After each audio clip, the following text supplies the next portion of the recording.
So I guess it's recording. It says it's recording. Hey, Brian. So Hi, Rose. I'm Rose Traub. I'm with Assisted Living Made Simple, and this is my friend Brian. Brian has done 5 interviews with me now. He is an Alzheimer's patient. He's part of my Alzheimer's support group, and he's sharing his journey with us. Hey, Brian, how are you? Good, Rose. Good morning. How are you? I'm doing really good, thank you. I'm Good. glad that we get to do this. Yep, We had to cancel a couple times because of the corona. But we correct. figured it out. We have. It'll be interesting to see how this goes. As we were sharing before we went on, Linda and I guess a lot of people are doing more and more of these types of things, and the technology really does seem to work. So I'm glad that we're able to do this, you know? I think that it's a new way for now, Yep. and we just all have to embrace it because we need to see each other. People need human contact Oh, yeah. more than anything. Isn't it the And the truth? isolation is crazy. Yeah. Yeah, and to tell you the truth, as we were saying before, it seems like it's probably not going to end anytime soon, which is really, really disturbing. But there we are. Yeah, that's the problem. This That's the too will problem. pass. This too will pass. I pray. So what's going on with you medically? How are things going? It's kind of interesting, Rose. I have to, prepare for things like this more than I have in the past, because I would say that my symptoms have have not really changed from. I watched the last video because it's been a while now since we did one, and I really think that my overall thought is it's kind of like more of the same.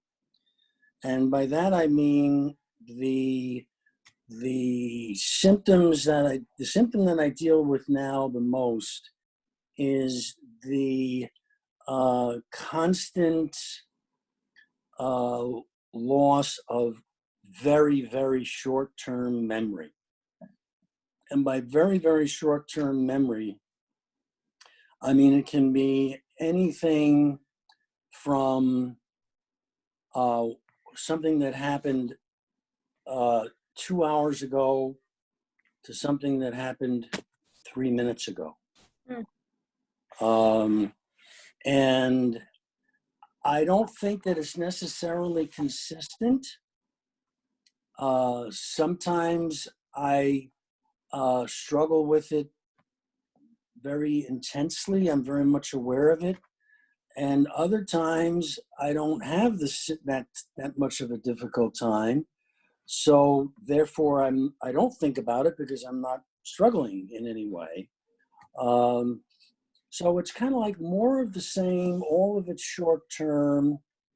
And I continue to have the, behavioral and personality changes. Mm-hmm. And there again, I think that there's no constant level of those things. Sometimes during the day I do better. Some days I do better. Interestingly enough, as I mentioned to you before we started recording, I'm also having increased difficulty now with sleep, Uh-huh. and I did some research this morning on sleep disorders and Alzheimer's, and melatonin on a regular basis, a daily basis, helps with sleep disorders and not being able to sleep, not being able to stay asleep. But interestingly enough, they said that one of the side effects of putting yourself on a regimen of melatonin is that it helps with sundowners. Wow. So that's going to be something that we're going to try on our own and see how that works. Because as I say, melatonin is, first of all, it's an herbal, it's not a chemical thing. Mm-hmm. And we've been using it intermittently, both of us, for a while. So we're going to try it and see how that works out. But as I think about it, so often people say to me, Brian, I would never know that you had Alzheimer's talking to you. And I dare say that people listening to me right now would say, wow, how can this guy say he has Alzheimer's? He's so much with it. Hmm. But this is not the part of the brain that's affected by it, you Right. know? Everybody's different, Brian. Yeah, yeah. It's really the memory part. And what I'm finding with the memory part is, and this is just more of the same, but it's kind of like it impacts in different areas that it had not impacted on before. And I've realized that the loss of memory, what that means is you can't keep your thoughts together because you can't bring your thoughts to To your mouth, to you can't remember what you what they want to are. think about. So it's kind of like your organizational skills and your um, sometimes your ability to formulate something that you want to say. You can't do that because you can't remember your thoughts sequentially, and um, that is that's kind of new. And again, it's not constant. Sometimes it's there, sometimes it isn't there. Well, I've never been able to put my finger on why is that or how does that come about. It just sometimes it's bad, sometimes it's better. But when it's bad, when I'm having a bad day, uh, you really struggle with um, it's not so much that you decide, oh, that's it, I'm done, the heck with it, but you really just you can't, you can't make your mind do things that it's not able to do. Yeah, my Uh, godmother once said to me, "Do you know have any idea what it's like not to know what you did a minute ago?" yeah, And it's yeah, that quick. It's a minute that she didn't remember. And you yeah, sit in our group and talk with a lot of different people and what they're going through, and every single person is different.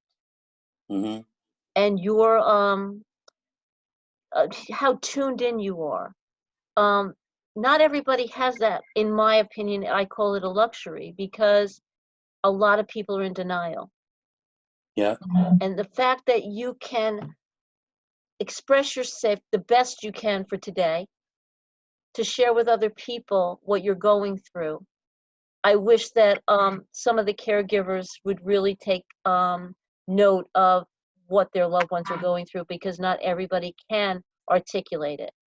Well, I think now to tell you the truth, before we met this morning, I had been kind of like thinking about it occasionally for a couple of days what I was going to say, knowing that we were going to do it.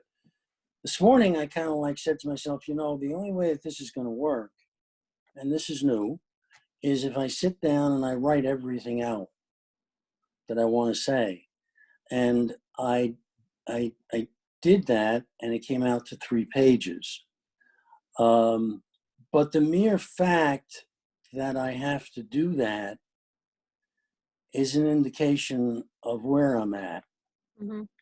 And I I'm not there yet. I haven't experienced this at all, thank God, because these things don't just all of a sudden pop out. You can really when something happens that's new, well, boy, that's going to be the next step for me, you know. And then sure enough it is. Sometimes it takes 3 weeks, sometimes it takes a month, sometimes it takes longer. But not everything is new because it does come on gradually. But um, I fear for the day when I'm not going to be able to do it anymore, or I fear for the day when I just decide, and I have been tempted now to just say, you know what, I'm done. I'm just not gonna, I'm just not gonna fight this anymore. I'm not gonna do it anymore. And so far, I've resisted that. But, Rose, my being attuned and my being aware, it is, I guess, from what you say and from what everybody says, and I guess I can understand it myself, I am kind of unique in that regard. But I'm not sure it's a blessing or a curse. First, right? But two, you say today I want to be done with it. Um, your Catholic faith won't allow you to do that. Um, Mm, and that has a lot to do with you moving forward for your children, your wife, learning and like you're doing, researching. Not yeah, everybody does that. Not everybody has that ability. And sure. to me, that's a blessing Mm-hmm, until hmm it can't. And God willing, it'll never come to the point that it can't. Yeah, We don't know, Brian, what'll happen. yeah, These people that are all dying today from corona didn't sign up for that last week and never thought it would be today. So we yeah, don't know. We know every day is a gift. So, just keep on keeping on. I pray that you guys can get home. I know that you will be so much happier to be in Indiana yeah, around your home and your things. yeah. I would just, I guess some people would say that I'm not really a Catholic because I'm a very progressive Catholic. And I would not so much emphasize, and I hope you don't mind me saying this, I would not so much emphasize being my Catholic faith. I think the ability to believe that there is a higher force, and I don't care what it is, whether it's God or Yahweh or Zen or anything like that. I think that is a fundamental part of the human makeup. Hmm. And I think that in situations like this, to be able to fall back on it, some people may call it a crutch. I don't. I believe it's something that I have and I'm blessed to have it. Um, but to be able to draw strength from outside yourself through some kind of a faith belief, and I don't care what it is. I've said before, I don't know how anybody can get through this without having that. It's And true. I hope that everybody has it because Well, I even don't. this isolation we're going through right now, your disease we're going through, the people fighting for their lives day in and day out, the people that are in the front of this whole mess that we're in, they've got to believe in a higher power to get through every day because I don't know how they're doing it. Yeah, yeah. It's amazing the sacrifices that are being Yeah, made and the courage that it takes, to do right? it. Mhm. Doctors and nurses and healthcare people and cops and firemen, people who can't socially segregate themselves and have to consciously make the decision. No, that's my job, and I know I have a wife and I know I have children, but that's my job, and that's what What I I'm have going to to do. do. Hmm. Whoa, baby. Is Linda sitting with you? She is. Yeah, She's right I'm here. here. Linda, how are things going for you? Will you comment?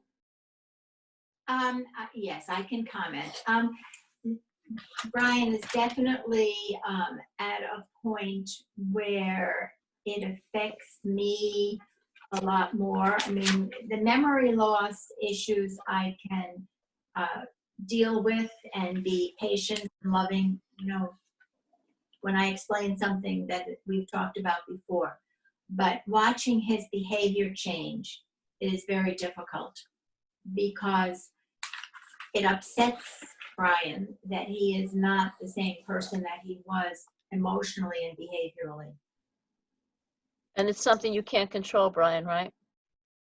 Well, it's interesting. I just looked at my notes, and one of the things that I wanted to say that Linda reminded me of is though it's really fascinating but frightening. Those personality disorders and those character changes, um, I've come to realize recently that because I think about it, because they're becoming more and more common, and I know how bad it is for Linda to have to live with that. Um, but there's two parts of that I would share with people because I'm sure that's very challenging, very difficult, and very frustrating for all the caregivers. I don't even know that that's happening. Hmm.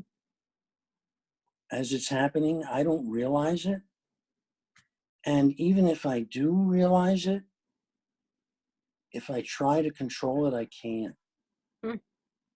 And I just can't. And it's just it's like, well, why can't you? Well, I don't know why I can't, but I can't, You can't. you know? And I had an experience last night when we went to bed last night because I don't think I had a good day yesterday. And I knew it. I knew it during the day that, I don't know exactly what I'm doing, but I know I'm not doing a good job today. And we went to bed and I said to Linda, I took her by the hand and I said, honey, I think I didn't do good by you today and I'm sorry, you Hmm. know? Um, Some days are tough, tougher than others.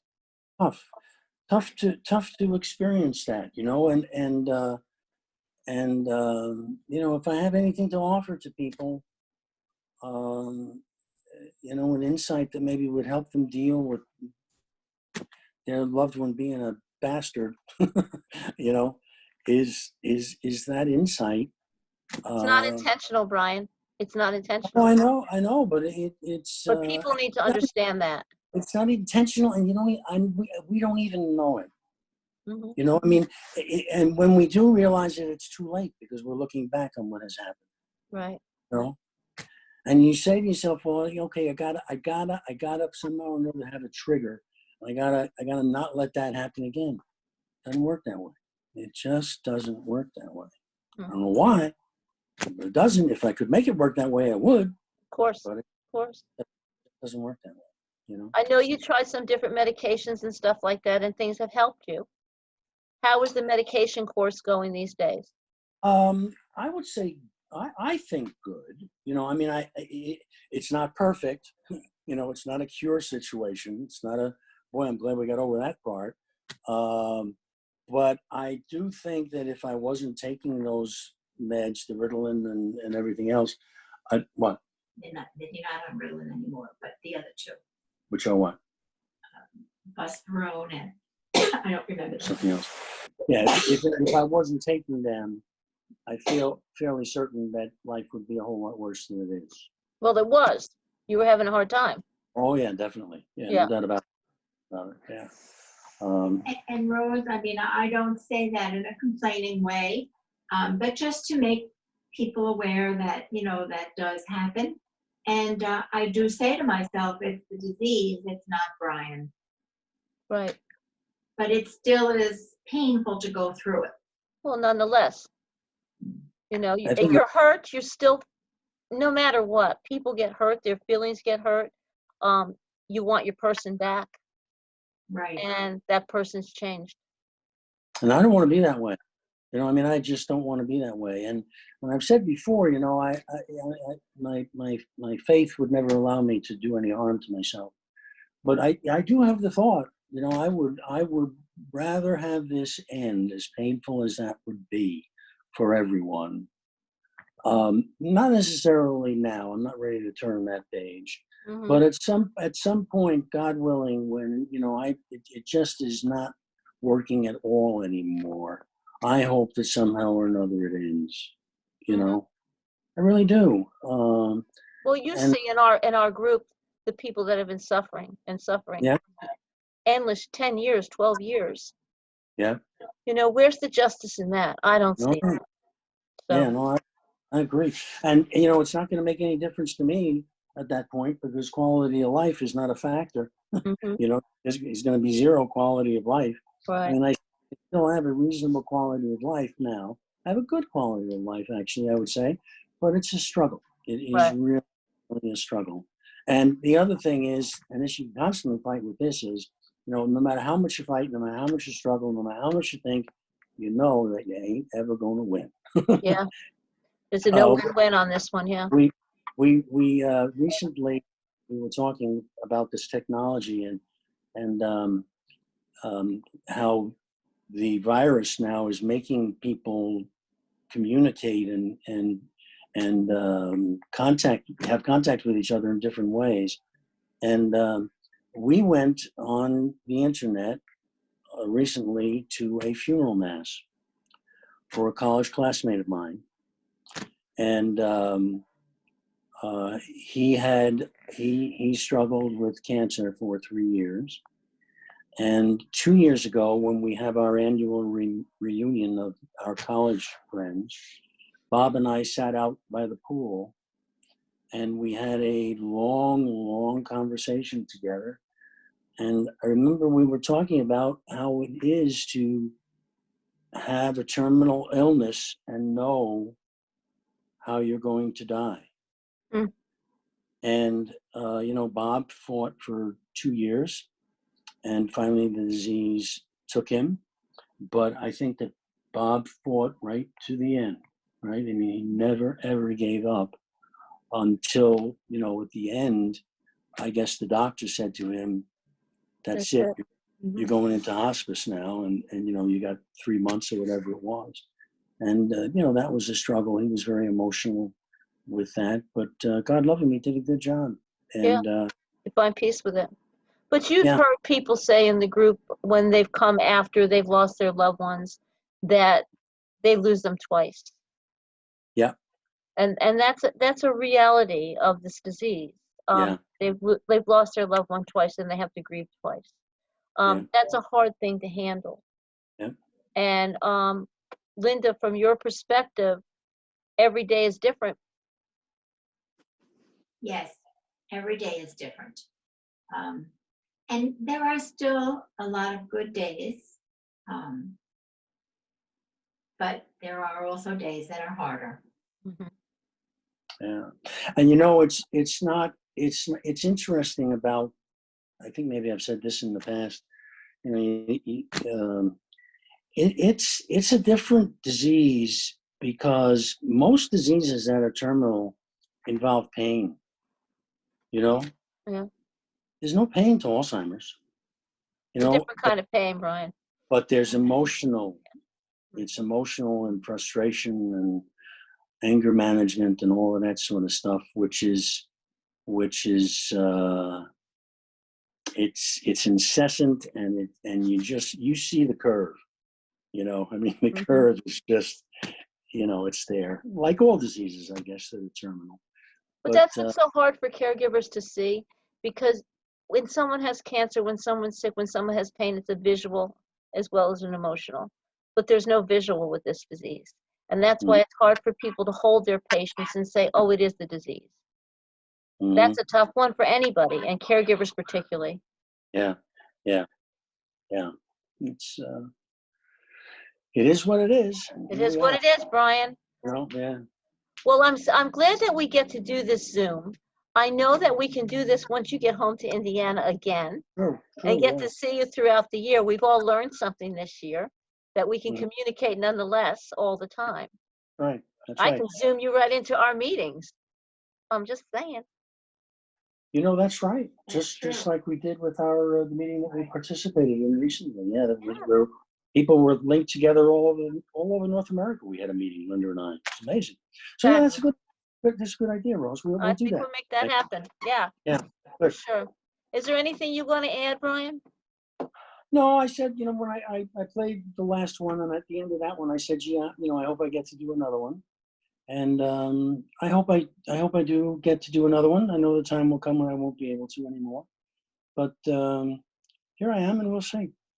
And thanks God bless you and Linda. God bless you and Linda. Yeah. Please be safe on your journey home, and let me know when you get there. Indeed, we will, Rose. Take care. Bye now. God bless you guys. Bye.